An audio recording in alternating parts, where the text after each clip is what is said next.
Hello नमस्कार दोस्तों, मैं हरेंद्र कुमार आप सभी का इंजीनियर हरेंद्र क्लासेस में स्वागत करता हूं। जैसा कि हर रोज़ हम लोग क्यूज करते हैं, आज भी क्यूज जारी है। आइए, आज के मेरा क्वेश्चन है, कल क्वेश्चन क्या था दोस्त? कल क्वेश्चन था कि दलाल स्ट्रीट कहाँ स्थित है। तो दलाल स्ट्रीट दोस्त कल का आंसर है कि दलाल स्ट्रीट मुंबई में है। कहाँ है? मुंबई में है। ठीक है, अब आपसे अगला क्वेश्चन है कि बताइए कि हुमायूं द्वारा लिखी हुमायूंनामा किसके द्वारा लिखी गई है? हुमायूंनामा किसके द्वारा लिखी गई पुस्तक है? ठीक है, अगर आपको यह क्वेश्चन आता है तो कृपया करके कमेंट बॉक्स में रिप्लाई करें, अन्यथा कल हम इसका आंसर ज़रूर बताएंगे। ठीक है, आइए आज हम लोग चलते हैं कि स्वतंत्रता आंदोलन से संबंधित प्रकाशित पत्र और पत्रिकाएं जो इम्पोर्टेंट है उसी पर आज चर्चा होगी कि कौन से पत्र पत्रिकाएं जो कि हमेशा बिहार पुलिस दरोगा इस सब में हमेशा एक एक क्वेश्चन हर कॉम्पिटिटिव एग्जाम में पूछा करता है। आइए, अभ्युदय, लीडर और हिंदुस्तान, ये तीनों पत्र पत्रिकाएं पुस्तकें का लेखक कौन है? पुस्तकें अभ्युदय, लीडर और हिंदुस्तान के लेखक कौन है? मदन मोहन मालवीय। मदन मोहन मालवीय को देखकर क्या ख्याल आया? 1916 ईस्वी में BHU यानी बनारस हिंदू विश्वविद्यालय की स्थापना किए थे। ठीक, इन्हीं को यानी मदन मोहन मालवीय को ही महामना कहा जाता है। ठीक है, 1916 देकर क्या ख्याल आया सर? लखनऊ समझौता, अंबिकाचरण मजूमदार कांग्रेस के समझौता, लखनऊ समझौता, इसकी अध्यक्षता कौन कर रहे थे? अंबिकाचरण मजूमदार। इसी में क्या हुआ कि मुस्लिम लीग और कौन कांग्रेस के बीच समझौता हुआ, दोनों लोग एकजुट हुए, कोई दिक्कत। अब सर क्या हुआ? मामला क्या हुआ कि 1916 को और देखकर क्या ख्याल आया? होम रूल लीग आंदोलन। और 1916 देखकर क्या ख्याल आया? पटना हाई कोर्ट का स्थापना कब हुआ था? 1916 ईस्वी में। पटना हाई कोर्ट का स्थापना दोस्त कब हुआ था? 1916 ईस्वी में। पेपर में पूछ चुका है। ठीक है, आइए आगे बढ़ते हैं। इंडियन मिरर वाम बोधनी के लेखक कौन है? केशव चंद्र सेन। ठीक है, काल के पत्रिका के लेखक कौन है? प्रांजपे। ठीक है, कामरेड हमदर्द, मोहम्मद अली कौन है? मोहम्मद अली। अब बंदी जीवन सचिंद्रनाथ सन्याल। बंदी जीवन किसका है? सचिंद्रनाथ सन्याल के। ठीक है, कामरेड हमदर्द के मोहम्मद अली। दैनिक जो समाचार पत्र था केसरी, यह किस भाषा में लिखा जाता था? इसका प्रकाशन किसने किया था? BG तिलक ने। ठीक, बाल गंगाधर तिलक ने। साप्ताहिक द मराठा जो पुस्तक था ना दोस्त, मराठा पत्रिका जो था ना, यह किसमें? अंग्रेजी भाषा में छपता था, जबकि कह देगा कि केसरी मराठी भाषा में। ठीक है, हाँ, मराठा जो पत्रिका था ना वो अंग्रेजी भाषा में छपता था। ठीक है, ये दोनों किसके द्वारा? तो बाल गंगाधर तिलक के द्वारा यानी BG तिलक के द्वारा। एक गीता रहस्य पुस्तक है, कौन है? गीता रहस्य पुस्तक के लेखक कौन है? BG तिलक। गुरु उसको खोल दो दरवाजे को। ठीक है, गीता रहस्य पुस्तक के लेखक कौन है? बाल गंगाधर तिलक। कर्मयोगी, युगांतर, वंदे मातरम, लाइफ डिवाइन, इस सब के लेखक कौन है? अरविंद घोष। यानी देखिए, वंदे मातरम के भी लेखक कौन है? वंदे मातरम पुस्तक के राइटर कौन है? तो अरविंद घोष। वंदे मातरम जो राष्ट्रीय गीत है उसका ना है, उसका तो कौन है? बंकिम चंद्र चटर्जी। लेकिन वंदे मातरम जो पुस्तक है ना, इसका लेखक अरविंद घोष। कौन है? अरविंद घोष। लाइफ डिवाइन के लेखक कौन है? अरविंद घोष। कर्मयोगी युगांतर के लेखक कौन है? अरविंद घोष। कौन है? अरविंद घोष। ठीक है, नेशन के रचना किसने किया था? गोपाल कृष्ण गोखले। नेशन की रचना गोपाल कृष्ण गोखले। गोपाल कृष्ण गोखले किसके राजनीतिक गुरु थे? महात्मा गांधी के। गोपाल कृष्ण गोखले 1905 ईस्वी में सर्वेंट्स ऑफ इंडिया की स्थापना किया था। सर्वेंट्स ऑफ इंडिया की स्थापना गोपाल कृष्ण गोखले कब? 1905 ईस्वी में किया था। नहीं, 1905 ईस्वी के कांग्रेस के बनारस अधिवेशन की अध्यक्षता भी किसके द्वारा? गोपाल कृष्ण गोखले के द्वारा ही किया गया था। कहाँ पर? बनारस अधिवेशन की अध्यक्षता 1905 में। कोई दिक्कत है? अच्छा, अगर पूछेगा कि डॉक्टर सुभाष चंद्र बोस के राजनीतिक गुरु कौन थे? चित्तरंजन दास। अगर पूछेगा कि संविधान सभा के अस्थायी उपाध्यक्ष संविधान सभा के कौन थे? तो कौन था? वो था ना आपके मोथे था। ठीक है, वो था। अगर अस्थायी उपाध्यक्ष पूछेगा तो मुखर्जी, एच.सी. मुखर्जी। यानी अस्थाई अगर उपाध्यक्ष पूछेगा तो एच.सी. मुखर्जी। पहला अगर अस्थाई अध्यक्ष पूछेगा तो डॉक्टर सच्चिदानंद सिन्हा। अगर अस्थाई अध्यक्ष पूछेगा तो डॉक्टर राजेंद्र प्रसाद। आइए, बहुत बहुत शुक्रिया। Bengali a nation in making के लेखक कौन है? सुरेंद्र नाथ बनर्जी। कौन है? सुरेंद्र नाथ बनर्जी। भवानी मंदिर के लेखक कौन है? बरिंद्र कुमार घोष। भवानी मंदिर जो है ना पुस्तक, इसके लेखक कौन है? बरिंद्र कुमार घोष। भवानी पुस्तक के लेखक Barindra Kumar Ghosh. Young India Harijan, young India Harijan, Navjivan, Hind Swaraj, my experiment with truth के रचनाकार कौन है? महात्मा गांधी। संवाद कौमुदी के लेखक कौन है? राजा राम मोहन राय। देखिए आगे क्या है, भवानी मंदिर के लिए भवानी मंदिर पुस्तक के लेखक कौन है? Barindra Kumar Ghosh. Young India Harijan, Navjivan, Hind Swaraj, my experiment with truth के लेखक कौन है? महात्मा गांधी। याद रखना दोस्त, माई एक्सपेरिमेंट विथ ट्रूथ इतना बार पेपर में पूछा है कि कहो नहीं। अभी फिलहाल ही में हिंद स्वराज्य पूछा है, हरिजन पूछा है, यंग इंडिया पूछा है, नवजीवन, इस सब पुस्तक किसकी है? महात्मा गांधी के। महात्मा गांधी के, इसलिए गौर फरमाइएगा, ठीक है। आइए, करें कि माई एक्सपेरिमेंट विथ ट्रूथ तो महात्मा गांधी हो गया। संवाद कौमुदी के लेखक राजा राम मोहन राय। संवाद कौमुदी जो था ना दोस्त बंगाली भाषा में लिखा गया था। ब्रह्म क्रॉनिकल जो था ना अंग्रेजी भाषा में, और मिलात उल अखबार जो था ना मीरात उल अखबार जो था वह राजा राम मोहन राय के द्वारा ही फारसी भाषा में लिखा गया था। तो राजा राम मोहन राय के द्वारा ध्यान रखिएगा ये तीन चीज़, ठीक है। अच्छा जी, साप्ताहिक कॉमनवेल्थ के लेखक कौन है? Annie Besant. कॉमनवेल्थ पत्रिका के लेखक पुस्तक के लेखक कौन है? Annie Besant. दैनिक new India, Annie Besant. Annie Besant Congress के किस अधिवेशन की अध्यक्षता की थी? 1917 के, यानी कांग्रेस के 1917 ईस्वी के अध्यक्षता किसके द्वारा किया गया था? एनी बेसेंट के द्वारा। 1925 के सरोजनी नायडू कानपुर बची, ठीक है। अच्छा, poverty and un British rule in India पुस्तक के लेखक कौन है? दादा भाई नौरोजी। दादा भाई नौरोजी। रस्ट गुफ्तुर दादा भाई नौरोजी। रस्ट गुफ्तुर के भी लेखक कौन है? दादा भाई नौरोजी। फ्री हिंदुस्तान तारकनाथ दास। फ्री हिंदुस्तान के लेखक कौन है? तारकनाथ दास। अगर कह देगा कि इंडिया अनरेस्ट के लेखक कौन है? सर वेलेंटाइन सिरोल है इंडियन अनरेस्ट, ठीक। अब वेलेंटाइन सिरोले ने ही कहा था बीजी तिलक को भारतीय असंतोष का जनक, ठीक है। हिस्ट्री और मेरी कहानी पुस्तक के लेखक कौन है? Jawaharlal Nehru. Discovery of India भी जवाहरलाल नेहरू के है। ग्लिम्पसेज ऑफ वर्ल्ड ये भी जवाहरलाल नेहरू की पुस्तक है। नील दर्पण के लेखक कौन है? दीनबंधु मित्र। नील दर्पण के लेखक कौन है? दीनबंधु मित्र। होम एंड द वर्ल्ड या गीतांजलि के लेखक कौन है? रविंद्रनाथ टैगोर। जन गण मन के लेखक रविंद्रनाथ टैगोर। अमर सोनार बांग्ला के लेखक रविंद्रनाथ टैगोर, ठीक, जो कि अमर सोनार बांग्ला आज बांग्लादेश के राष्ट्रीय गान है, यानी राष्ट्रीय गान है, ठीक। आइए, नील दर्पण के लेखक कौन है? दीनबंधु। सोजे वतन, कर्मभूमि और शतरंज के खिलाड़ी तो प्रेमचंद। देखिए, कर्मभूमि और शतरंज के खिलाड़ी पेपर में हमेशा पूछता है, तो किसका है? प्रेमचंद के। यानी कौन कौन? तो कर्मभूमि मुंशी प्रेमचंद के, और कौन सा है? तो शतरंज के खिलाड़ी। शतरंज के खिलाड़ी, शतरंज के देख कर क्या ख्याल आया? तो माइंड ये थी माइंड मास्टर किससे संबंधित है? शतरंज से। माइंड मास्टर किसको कहा जाता है? विश्वनाथ आनंद को। उन्हीं को सर्वप्रथम कौन अवार्ड दिया गया था? दादा साहब फाल्के अवार्ड। नहीं, दादा साहब फाल्के अवार्ड से सम्मानित प्रथम व्यक्ति कौन थे? फिल्म के क्षेत्र में। तो ये तो कैसे हो जाएगा? ये राजीव गांधी खेल रत्न पुरस्कार प्राप्त करने वाले प्रथम भारतीय थे। कौन है? विश्वनाथ आनंद। इनकी पुस्तक का नाम है माइंड मास्टर, ठीक है।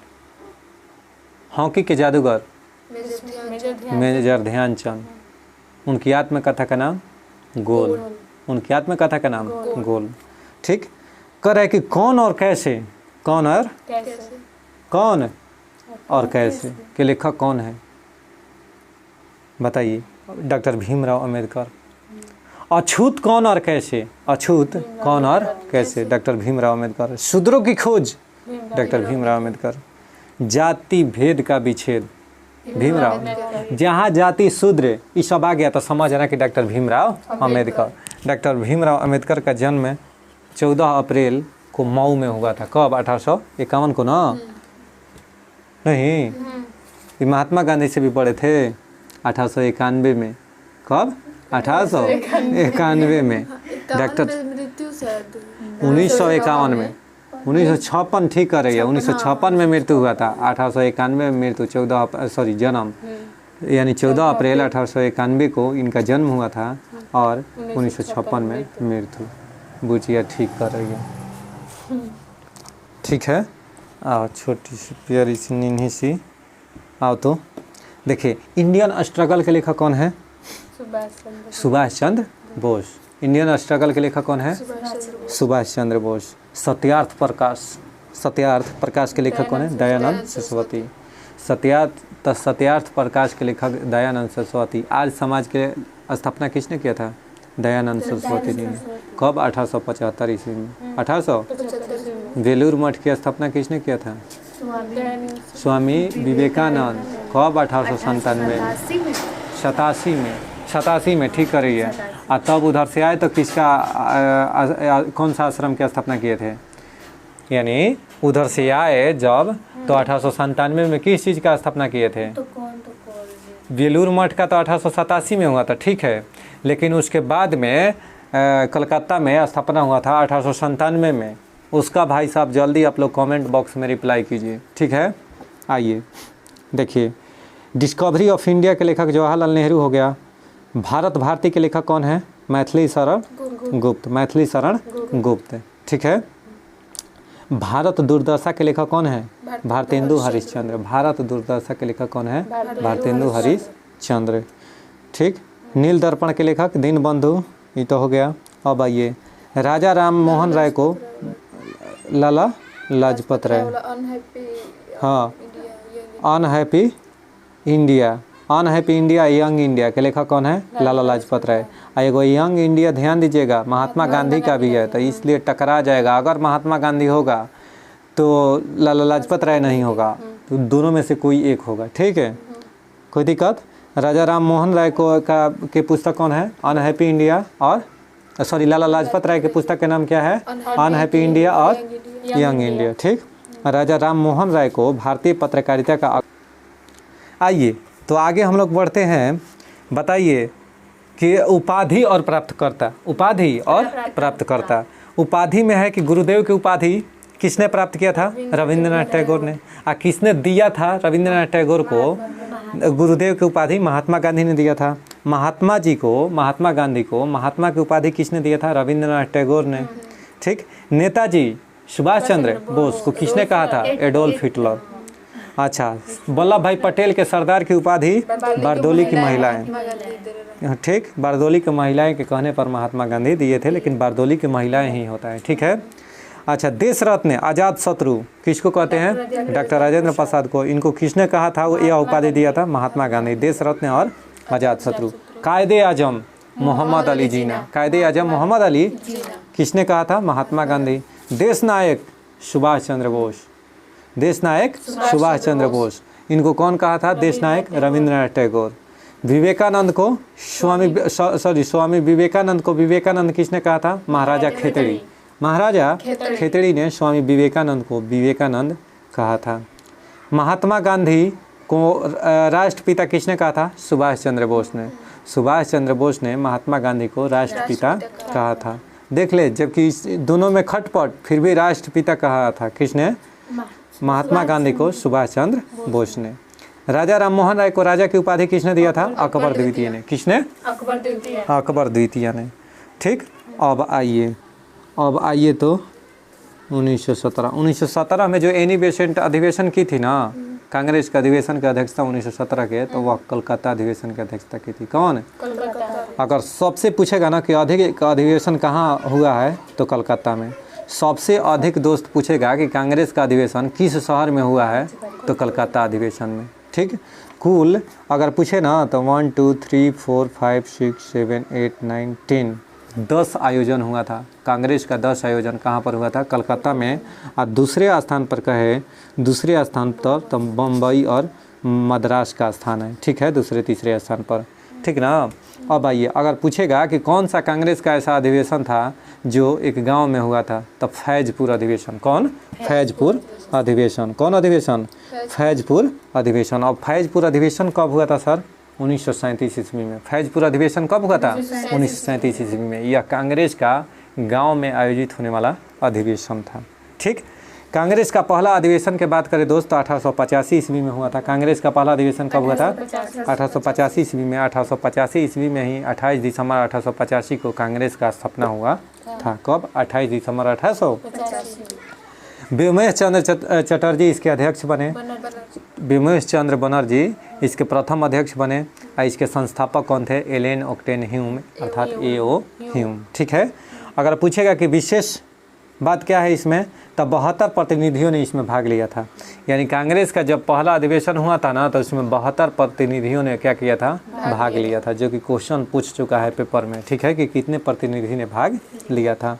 दूसरा अधिवेशन की बात करें दोस्तों 1886 ईस्वी में कलकत्ता में हुआ था, जिसका अधिवेशन की अध्यक्षता दादा भाई नौरोजी कर रहे थे।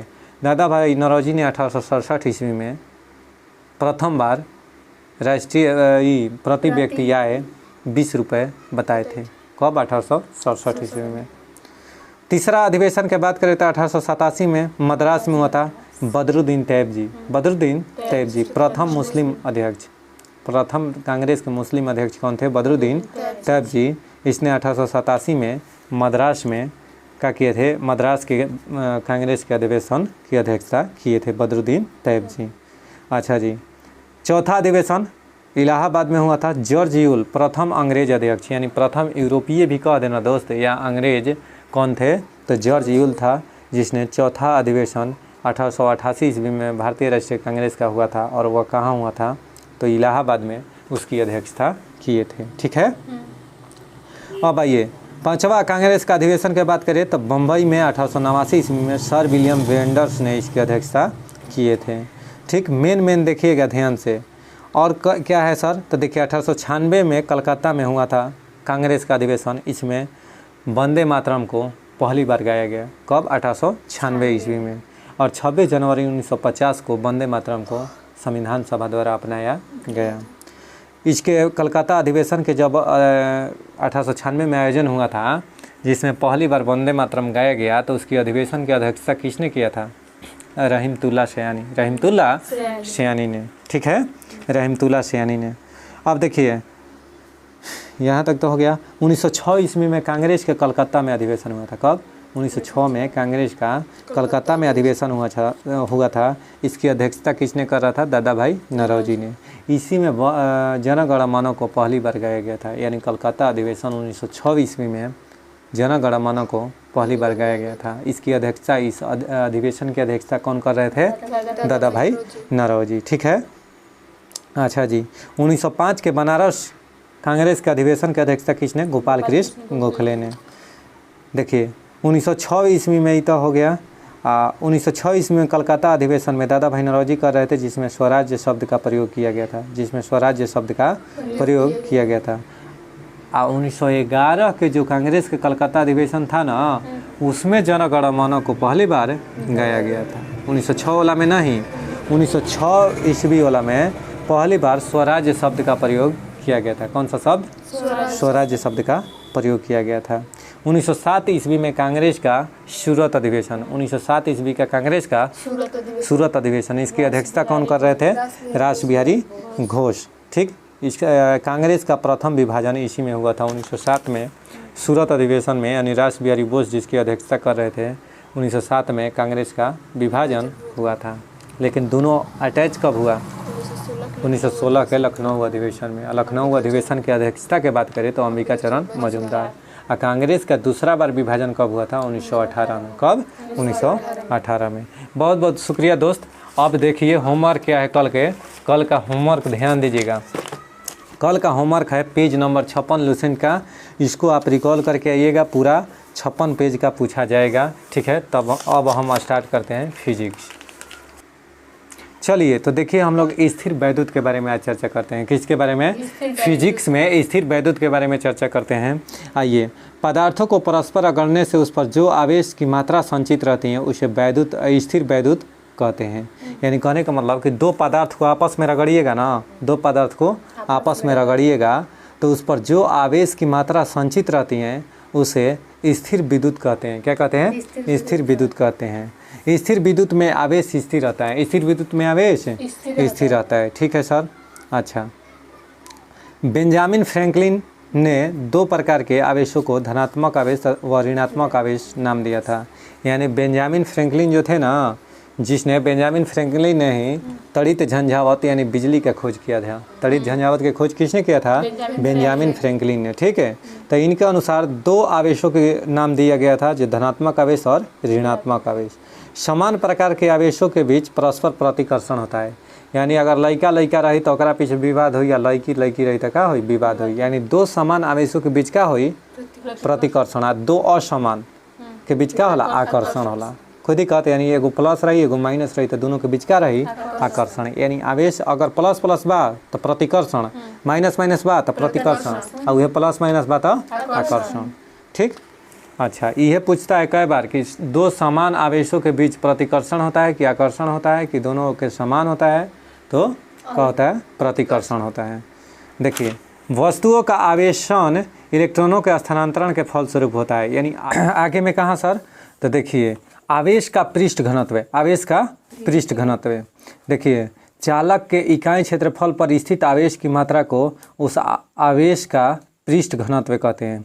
यानी चालक के इकाई क्षेत्रफल पर स्थित आवेश की मात्रा को आवेश का पृष्ठ घनत्व कहते हैं।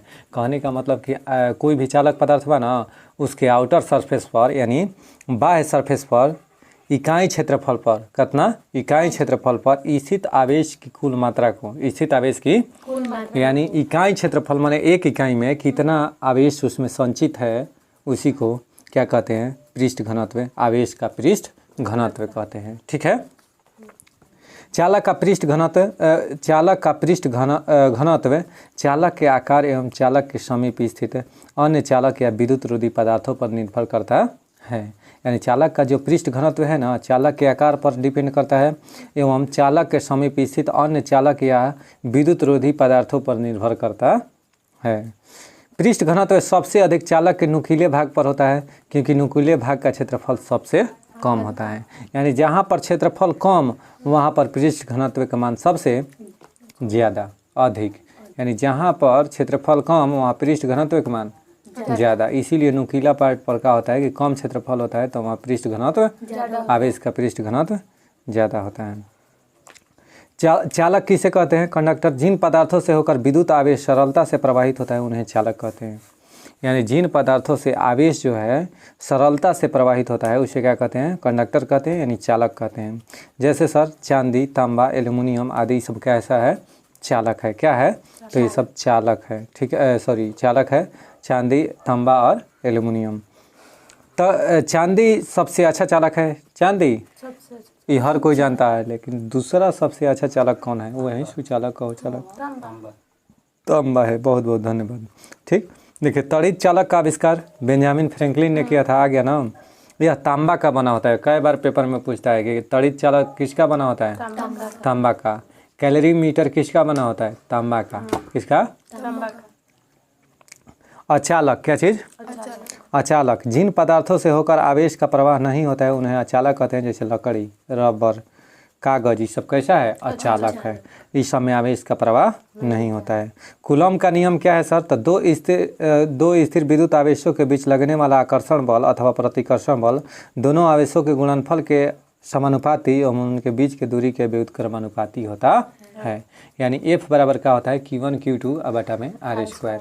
F बराबर Q1 Q2 बटा में R स्क्वायर। यानी आवेशों के गुणनफल के समानुपाती और उसके दूरी के वर्ग के व्युत्क्रमानुपाती, यानी F बराबर Q1 Q2 बटा में R स्क्वायर। कूलॉम के नियम के अनुसार। विद्युत क्षेत्र क्या है? तो किसी आवेश या आवेशित वस्तु के चारों ओर का वह स्थान जहाँ तक उसके प्रभाव का अनुभव किया जाता है विद्युत क्षेत्र कहलाता है। यानी जहाँ पर विद्युत का अनुभव किया जाता है, किसी आवेश या आवेशित वस्तु के चारों ओर का वह क्षेत्र जहाँ तक उसके प्रभाव का अध्ययन किया जाता है, अनुभव किया जाता है, उसी को क्या कहते हैं? विद्युत क्षेत्र कहते हैं, इलेक्ट्रिक फील्ड कहते हैं। ठीक। विद्युत क्षेत्र की तीव्रता, विद्युत क्षेत्र में किसी बिंदु पर स्थित एकांक धन आवेश पर क्रियाशील बल को विद्युत क्षेत्र की तीव्रता कहते हैं। एकांक धन आवेश पर क्रियाशील बल, एकांक धन आवेश पर क्रियाशील बल को क्या कहते हैं? विद्युत क्षेत्र की तीव्रता कहते हैं। ठीक।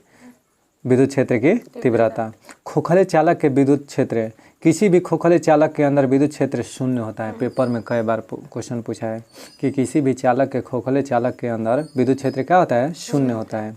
इसीलिए क्या करना चाहिए कि अगर बिजली चमक रही है, गरज रही है, अगर आप कार के अंदर हैं तो कार की सभी खिड़कियां बंद कर लेना चाहिए, ताकि कार के अंदर क्या हो जाएगा? खोखला चालक के अंदर क्या होता है? विद्युत क्षेत्र शून्य हो जाता है। तो वहाँ पर शून्य हो जाता है क्या चीज़? विद्युत क्षेत्र। इसलिए उस पर बिजली गिरने पर कुछ भी नहीं होगा, यानी अंदर जो बैठे हुए आदमी हैं उस पर कोई प्रभाव नहीं पड़ेगा। ठीक है। आइए, विद्युत विभव किसे कहते हैं सर? विद्युत विभव किसी धनात्मक आवेश को अनंत से विद्युत क्षेत्र के किसी भी बिंदु तक लाने में किए गए कार्य को विद्युत विभव कहा जाता है। विद्युत विभव का ऐसा ही मात्रक वोल्ट होता है। यह एक अदिश राशि होता है। विभवांतर, एक कूलम धनात्मक आवेश को विद्युत क्षेत्र में एक बिंदु से दूसरे बिंदु तक ले जाने में किए गए कार्य को उन बिंदुओं के मध्य विभवांतर कहते हैं। इसका ऐसा ही मात्रक विभवांतर के क्या होता है? वोल्ट होता है। और विभव के भी वोल्ट होता है। ऐसे तो वोल्ट मीटर भी कहीं कहीं विभवांतर के देता है नहीं। यह एक अदिश राशि है। विभवांतर भी क्या है? अदिश राशि है। ठीक। विद्युत धारिता क्या है सर? तो किसी चालक की धारिता चालक में दिए गए आवेश Q तथा उनके कारण चालक के विभव में होने वाले परिवर्तन V के अनुपात को कहते हैं। यानी कहने का मतलब है कि विद्युत धारिता पूछेगा ना कि किसे कहते हैं? Electric capacity. तो किसी चालक की धारिता चालक को दिए गए आवेश तथा उनके कारण चालक के विभव में होने वाले परिवर्तन, यानी जितना चालक को दिया गया आवेश और उस आवेश के कारण चालक के अंदर जो विभव में परिवर्तन होगा, उन्हीं दोनों के अनुपात को क्या कहते हैं? विद्युत धारिता कहते हैं। विद्युत धारिता का ऐसा ही मात्रक फैराड होता है। क्या होता है? फैराड होता है। ठीक है। आइए, विद्युत सेल क्या है? तो विद्युत सेल में मुख्यतः दो प्रकार का होता है। एक प्राथमिक सेल होता है, एक द्वितीयक सेल होता है। प्राथमिक सेल में रासायनिक ऊर्जा को सीधे विद्युत ऊर्जा में परिवर्तित किया जाता है। एक बार प्रयोग कर लेने के बाद इसे दोबारा प्रयोग नहीं किया। जैसे ये सब घड़ी उड़ी के बैटरी जो होता है ना, ये सब कैसा होता है? प्राथमिक सेल होता है। टॉर्च का बैटरी, ये सब कैसा होता है? प्राथमिक सेल होता है, जिन्हें एक बार यूज करने के बाद दोबारा आप यूज नहीं कर सकती हैं। अच्छा सर, द्वितीयक सेल किसे कहते हैं? देखिए, प्राथमिक सेल को वोल्टीय सेल या लेक्लांसे सेल या डेनियल सेल, शुष्क सेल प्राथमिक सेल के उदाहरण है। जितना शुष्क सेल, वोल्टीय cell, Leclanche cell, Daniell cell, ये सब प्राथमिक सेल है। कैसा सेल है? प्राथमिक सेल।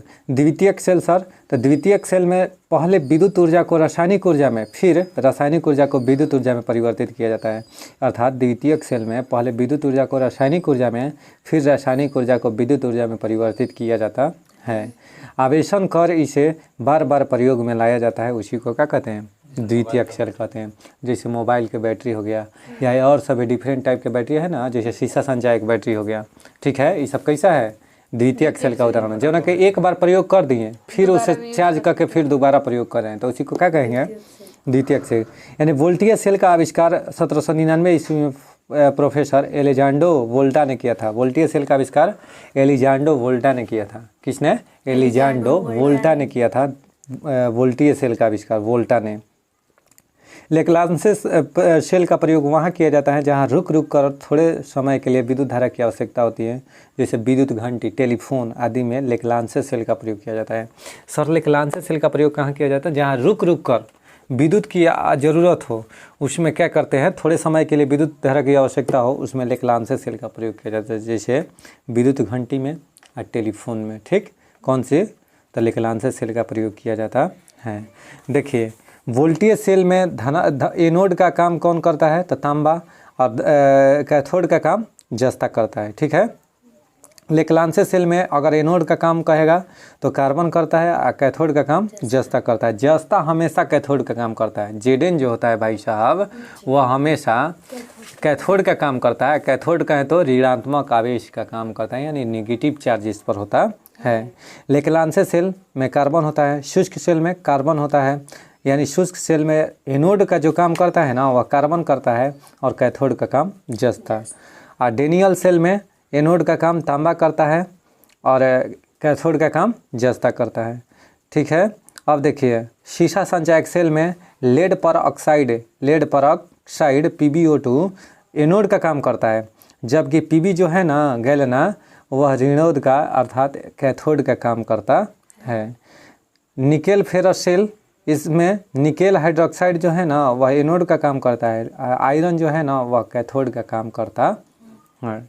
ठीक, देखिए इतना ही तक है इसमें। अब हम लोग नेक्स्ट चालू करेंगे। ठीक, चलिए देखिए अब आइए हम लोग बढ़ चुके हैं संविधान के भाग, अनुच्छेद एवं अनुसूची में कल पढ़ाए थे उसके आगे आज हम पढ़ा रहे हैं। ठीक है, इसमें गौर फरमाइएगा, ये सब घटना चक्र का क्वेश्चन है। ठीक है, आइए भारतीय संविधान के वे प्रावधान जो शिक्षा पर प्रभाव डालते हैं तो राज्य के नीति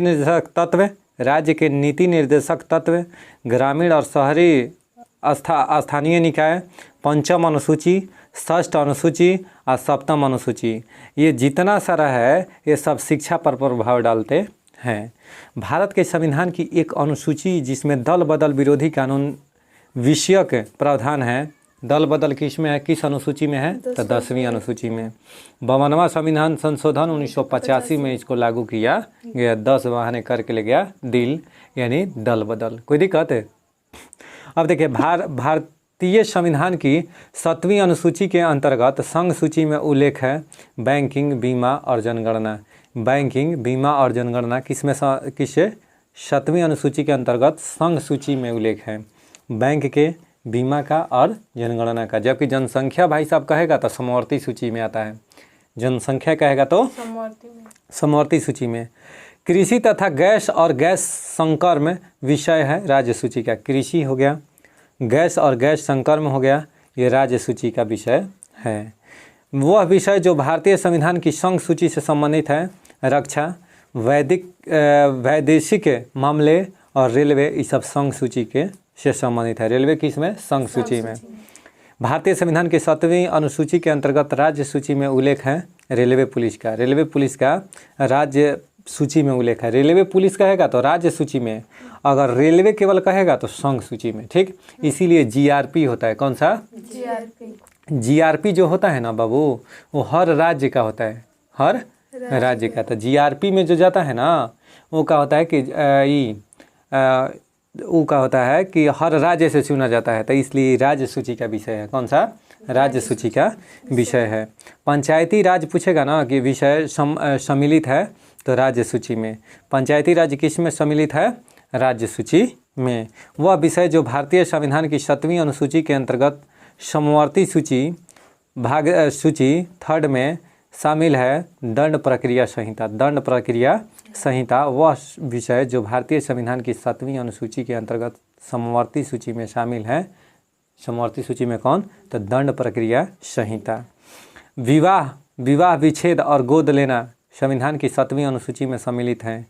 समवर्ती सूची के सूची 3rd में। समवर्ती सूची में विवाह विवाह विच्छेद या गोद लेना, कोई के ना लड़का लड़की के गोद लिया जाता है, तो ये सब समवर्ती सूची का विषय है। किसका विषय है? समवर्ती सूची का। भारतीय संविधान की 7वीं अनुसूची की वह सूची एवं प्रविष्ट जिनका संबंध राज्य के विधानमंडल के निर्वाचन से है। कौन सा? तो सूची 1 प्रविष्ट 72 और सूची 2 प्रविष्ट 32।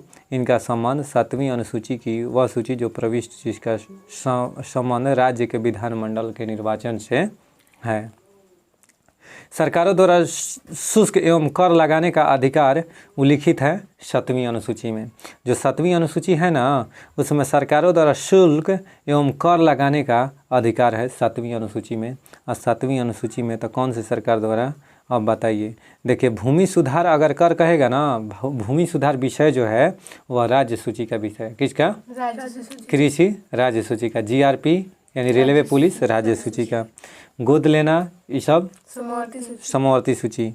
संविधान की वह अनुसूची जिसके अधीन जनजातीय भूमिका खनन के लिए निजी पक्षकारों को अंतरणकृत और शून्य घोषित किया जा सकता है, तो 5वीं अनुसूची में है। 5वीं अनुसूची में है SC ST यानी अनुसूचित जाति और अनुसूचित जनजाति के बारे में जिक्र है ना, तो 5वीं अनुसूची। अब भारत के संविधान में विभिन्न राज्यों में अनुसूचित क्षेत्रों के प्रशासन और नियंत्रण के लिए विशेष उपबंध है 5वीं अनुसूची में। भारत अभी बताए ना कि अनुसूचित क्षेत्र के प्रशासन और नियंत्रण के विषय में संबंधित है, तो 5वीं अनुसूची में। भारतीय संविधान के 6ठी अनुसूची में जिन राज्यों के जनजातीय क्षेत्रों के प्रशासन से संबंधित है वह है असम है, मेघालय है, त्रिपुरा है और मिजोरम। असम, मेघालय, त्रिपुरा, मिजोरम। ठीक है। भारत के संविधान में 5वीं अनुसूची और 6ठी अनुसूची के उपबंध किए गए हैं अनुसूचित क्षेत्र व अनुसूचित जनजातियों के संरक्षण के लिए। अनुसूचित क्षेत्र और अनुसूचित जनजाति के क्षेत्र के लिए, जनजातियों के हितों के संरक्षण के लिए। ठीक। 5वीं और 6ठी। पंचायतों को संवैधानिक दर्जा प्रदान किया गया है अनुच्छेद 243 के अंतर्गत। अनुच्छेद 243 में पंचायतों को क्या दिया गया है? संवैधानिक दर्जा दिया गया है। अब 243 के A B C D E ऐसे ही करके चल जाते हैं ना, के तक। ठीक है। संविधान की 11वीं अनुसूची में संबंधित है 11वीं अनुसूची पंचायती राज से। संविधान की 11वीं अनुसूची में शामिल विषयों की संख्या 29, यानी 11वीं अनुसूची में कुल विषय कितना? 29। पंचायती राज से संबंधित विषयों की संख्या 29, और जबकि नगर पालिका कहे गया 74वां ये थी, क्या बोलते हैं, 12वीं अनुसूची में कहेगा ना, तो इसमें कितना कुल विषय? 18, जो कि नगर पालिका से संबंधित है। राष्ट्रपति की सिफारिश के बगैर कोई विधेयक जो कर लगाता है विधायिका में नहीं रखा जा सकता है। यह प्रावधान भारत के संविधान के अंतर्गत आता है अनुच्छेद 117। अनुच्छेद 117 में ऐसा प्रावधान है कि राष्ट्रपति के सिफारिश के बगैर कोई विधेयक जो कर लगाता है विधायिका में नहीं रखा जा सकता है। विधायिका में, अब विधायिका सर कहने का मतलब है कानून में नहीं रखा जाएगा, जिस पर राष्ट्रपति जब से चाहेंगे नहीं। जैसे जीएसटी अधिनियम पूछेगा तो 2016 में लागू हुआ 2017 में, 1 जुलाई 2017 को, क्योंकि देखो राज्यसभा से 2016 में पारित किया, पहले लोकसभा उसके बाद राज्यसभा और उसके बाद राष्ट्रपति जब से सिग्नेचर नहीं करते हैं कोई भी कानून नहीं पारित होता, एक्ट में नहीं बदलता है। ठीक है। देखो बिल एक्ट में यही अंतर है कि अगर राष्ट्रपति जब से साइन नहीं करेंगे तब तक वो बिल है, क्या है? बिल है। अगर राष्ट्रपति उस पर साइन कर दिए तो वो एक्ट में बदल जाएगा, अर्थात अधिनियम बन जाएगा। ठीक है। वित्त विधेयकों के बारे में विशेष उपबंध किया गया है अनुच्छेद 117। धन विधेयक अनुच्छेद 110, अनुच्छेद 110 का है धन विधेयक, और वित्त विधेयक अनुच्छेद 117, और विनियोग विधेयक अनुच्छेद 114। कोई दिक्कत है? अब आइए, भारतीय संविधान में अखिल भारतीय सेवाओं का प्रावधान किया गया है अनुच्छेद 312 में। अखिल भारतीय सेवा अनुच्छेद 312 में, और संघ लोक सेवा आयोग कब? 315 में। अंतर्राज्यीय व्यापार एवं व्यवसाय की स्वतंत्रता नियत की गई है अनुच्छेद 301 द्वारा। अनुच्छेद 301 द्वारा अंतर्राज्यीय व्यापार एवं व्यवसाय की स्वतंत्रता नियत की गई है कि आप अंतर्राज्यीय व्यापार कर सकते हैं और व्यवसाय की स्वतंत्रता दी गई है अनुच्छेद 301। अच्छा सर, अंतर्राज्यीय परिषद अनुच्छेद 263, अंतर्राज्यीय परिषद कहेगा था अनुच्छेद 263। अंतर्राज्यीय नदी जल विवाद अनुच्छेद 262, यही चीज अनुच्छेद 200 याद आ रहा है। ठीक है। प्रशासनिक न्यायीकरण अनुच्छेद 323 के क में प्रशासनिक न्यायाधिकरण, प्रशासनिक न्यायाधिकरण अनुच्छेद 323 के क में है। भारत का निर्वाचन आयोग अनुच्छेद 324 में। भारत का निर्वाचन आयोग किस में है? अनुच्छेद 324 में। अनुच्छेद 39 के ए में क्या है? तो समान न्याय एवं निःशुल्क विधिक सहायता। समान न्याय एवं निःशुल्क विधिक सहायता अनुच्छेद कितना में है? 39 के ए में। अनुच्छेद 40 में क्या है? ग्राम पंचायतों का संगठन। अनुच्छेद 44 में समान सिविल कोड यानी समान नागरिक संहिता। अच्छा, अनुच्छेद 124 भारतीय न्यायपालिका, अर्थात 124 में किसका प्रावधान है? कि सुप्रीम कोर्ट का। किसका? सर्वोच्च न्यायालय। 214 कह देगा तो हाई कोर्ट का जिक्र है। ठीक है। अनुच्छेद 5 में नागरिकता, अनुच्छेद 5 में नागरिकता, अनुच्छेद 352 में आकस्मिक प्रावधान या राष्ट्रीय आपातकाल, राष्ट्रीय आपातकाल, ठीक है। अनुच्छेद 245 का है ना, तो विधायी शक्तियों का वितरण, विधायी शक्तियों का वितरण कितना में, अनुच्छेद 245 में। अनुच्छेद 14 में क्या है, तो समानता का अधिकार, अनुच्छेद 14 में समानता का अधिकार। अनुच्छेद 36 में राज्य की परिभाषा, अनुच्छेद 36 में राज्य की परिभाषा, ठीक है। अनुच्छेद 74 में मंत्रिपरिषद, अनुच्छेद 74 में मंत्रिपरिषद, अनुच्छेद 36 में कहेगा तो राज्य की परिभाषा अर्थात नीति निर्देशक तत्व। अनुच्छेद 368 में संविधान संशोधन प्रक्रिया, संविधान संशोधन प्रक्रिया। विधानतः नए राज्यों को शामिल करना अनुच्छेद 2 में है, अनुच्छेद 2 में नए राज्यों को शामिल करना। विधि के समक्ष समता का अधिकार, अनुच्छेद 14। गिरफ्तारी और निरोध से संरक्षण, अनुच्छेद 22। राष्ट्रपति पर विधेयक की अनुमति देने का अधिकार किसमें है, अनुच्छेद 111। चापाचौप की गर्मी चौपले है भाई साहब, क्या कीजिएगा, संघर्ष है यही सब, ठीक है ना। दुख ना संघर्ष तो के खाक मजा है जीने में, अच्छे अच्छे तूफान टल जाते हैं जब आग लगी हो सीने में, ठीक है। आइए, राष्ट्रपति के विधेयक को अनुमति देना किस पर, 111, यानी अनुच्छेद 111 में राष्ट्रपति किसी भी विधेयक पर अनुमति दे सकते हैं। कैमरा मास्टर ध्यान दीजिएगा, अनुच्छेद 54 में भारत के राष्ट्रपति का निर्वाचन है, अनुच्छेद 54 में राष्ट्रपति के निर्वाचन है। अनुच्छेद 75 में प्रधानमंत्री और मंत्रिपरिषद के नियुक्ति है, ठीक है। Bye bye, take.